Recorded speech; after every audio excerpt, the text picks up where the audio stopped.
नमस्कार श्रोते हो, इरा ब्लॉगिंग मराठी या यूट्यूब चॅनलवर आपण ऐकत आहात एक नवीन कथा, तोतया वारसदार भाग 1.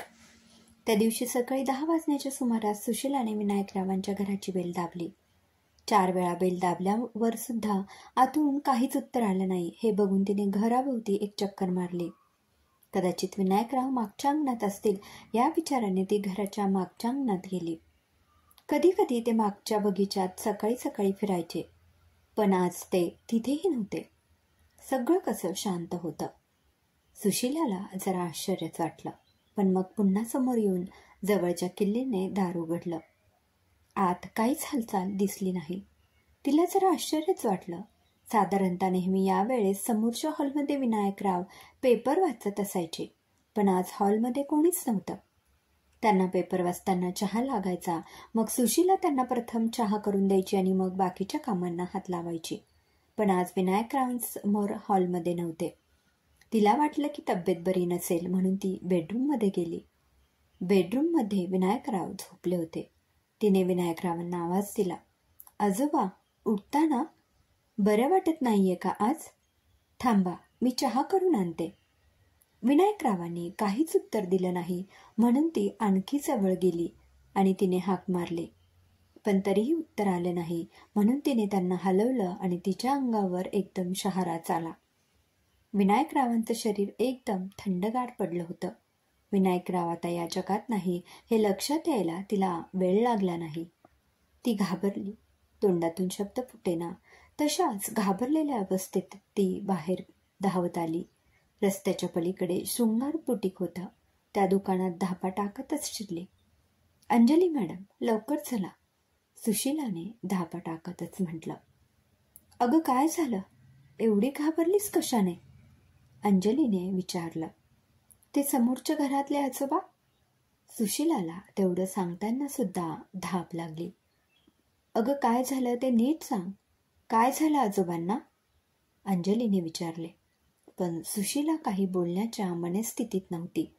तिने अंजलीचा हात पकडला आणि म्हणाली, आधी चला लवकर. अंजली तिच्याबरोबर घरात आली आणि तिने विनायकरावांना बघितल्यावर तिच्या लक्षात आलं की सर्व संपलं आहे. मग तिने सुशीलाला विचारलं की आजोबांचा कोणी मित्र किंवा नातलग तुला माहीत आहे का? सुशीलाने नाही म्हणून मान हलवली. मग अंजलीने फारसा विचार न करता पोलिसांचा 100 नंबर फिरवला. कंट्रोल रूममधून माहिती मिळाल्यावर जवळच्या पोलीस स्टेशनचे इन्स्पेक्टर धनशेखर आपल्या ताफ्यासह लगेच पोहोचले. प्राथमिक तपासणी झाल्यावर पोलिसांच्या लक्षात आलं की हा घातपात किंवा आत्महत्येचा प्रकार नाहीये. इन्स्पेक्टर साहेबांनी मग बरोबर आलेल्या पोलिसांना सांगितलं की सर्व घर तपासा, काही मिळतंय का ते बघा. आणि मग त्यांनी अंजलीकडे मोर्चा वळवला. फोन तुम्ही केला? इन्स्पेक्टर धनशेखर. हो, मी इथे आल्यावर हा प्रकार बघितला आणि तुम्हाला फोन केला, अंजलीने उत्तर दिले. तुम्ही कोण? नाव गाव पत्ता काय? इन्स्पेक्टर धनशेखर म्हणाले. मी मागच्याच गल्लीत राहते आणि या घराच्या समोर माझं शृंगार बुटीक नावाचं दुकान आहे, अंजलीने माहिती दिली. आजोबांचा मृत्यू झाला आहे हे तुम्हाला कसं कळलं? तुम्ही रोज इथे येता का? आजोबांशी तुमचं काय नातं आहे? इन्स्पेक्टर धनशेखरने चौकशी केली. माझं आणि आजोबांचं काही नातं नाहीये. ही सुशीला आजोबांच्याकडे काम करते. ती आज सकाळी माझ्या दुकानात धापा टाकत आली आणि मला ओढत इथे घेऊन आली. ती खूप घाबरली होती, म्हणून मीच तुम्हाला फोन केला, अंजलीने उत्तर दिले. सुशीला, आजोबांना सर्वात प्रथम तूच पाहिलंस? इन्स्पेक्टर धनशेखरांनी विचारलं. हो साहेब, सुशीलाने उत्तर दिले. सकाळपासून काय काय घडलं ते सविस्तर सांग, इन्स्पेक्टर धनशेखर. मी नेहमीप्रमाणे कामाला आले. घंटी वाजून सुद्धा दार उघडलं नाही तेव्हा मागच्या दारी बघायला गेले. मला वाटलं की आजोबा बगीचात असतील म्हणून, पण तिथेही ते नव्हते, म्हणून मी पुन्हा समोर आले आणि जवळच्या किल्लीने दार उघडलं. नेहमी आजोबा समोरच्या हॉलमध्ये पेपर वाचत असतात, पण आज नव्हते. मला वाटलं की त्यांची तब्येत बरी नसेल, म्हणून मी बेडरूममध्ये गेले तर सगळं शरीर थंडगार पडलं होतं. म्हणून मी धावत जाऊन अंजली मॅडमला बोलावून आणलं. सुशीलाकडून सगळं ऐकून घेतल्यावर इन्स्पेक्टर साहेब म्हणाले, तू किती वर्षापासून आजोबांच्याकडे काम करते आहेस?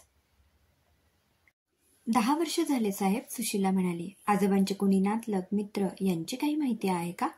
आजोबांच्याकडे कोण कोण येत होतं याबद्दल काही माहिती आहे का? धनशेखरांनी विचारलं.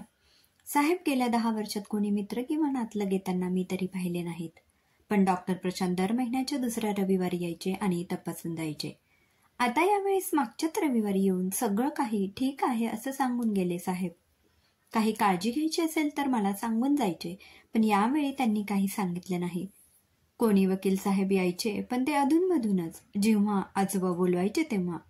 सुशीलाने सांगितले. काय नाव होतं वकील साहेबांचं आणि कशाबद्दल बोलणी चालायची, काही कल्पना आहे का? धनशेखरांनी विचारले.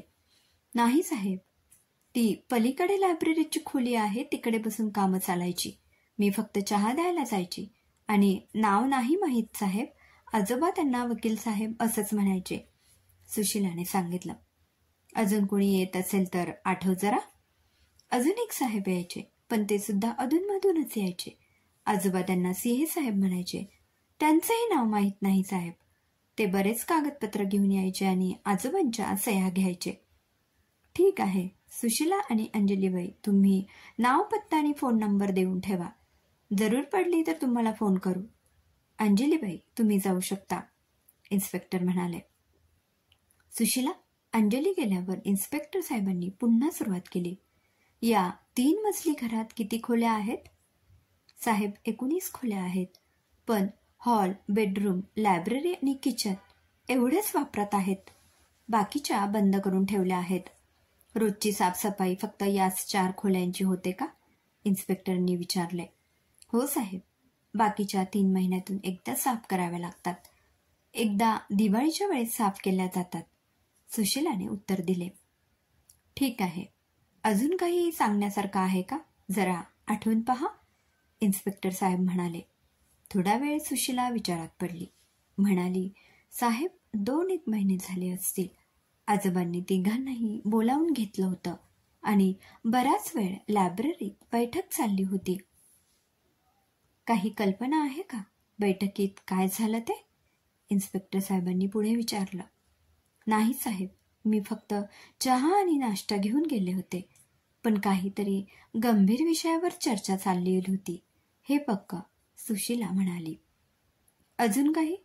पण सुशीलाजवळ आता सांगण्यासारखं काहीच नव्हतं, म्हणून ती गप्प बसली. ठीक आहे सुशीला, जा तू, पण गरज पडली तर पुन्हा बोलावू तुला, इन्स्पेक्टर साहेबांनी सुशीलाला जायला सांगितलं. ते फोटोग्राफरची वाट पाहत होते. ते पण येऊन पोहोचले. त्यांचं काम संपता संपता ॲम्ब्युलन्स पण आली. बॉडी शवचिकित्सा करण्यासाठी पाठवल्यावर त्यांनी सर्व खोल्या तपासायला आपल्या टीमला सांगितलं. बाकी खोल्यांमध्ये तर काही विशेष सापडलं नाही, पण लायब्ररीमध्ये डॉक्टर, वकील आणि सीएच्या नावाने काही फाईल्स मिळाल्या. आणखी एक खाजगी असं लिहिलेली फाईल मिळाली.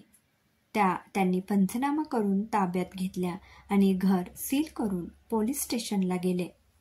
क्रमशः लेखक दिलीप भिडे. श्रोतेहो, कसा वाटला कथेचा पहिला भाग कमेंटमध्ये अवश्य कळवा. कथेमध्ये पुढे काय घडते हे जाणून घेण्यासाठी ऐकत रहा तोतया वारसदार. धन्यवाद.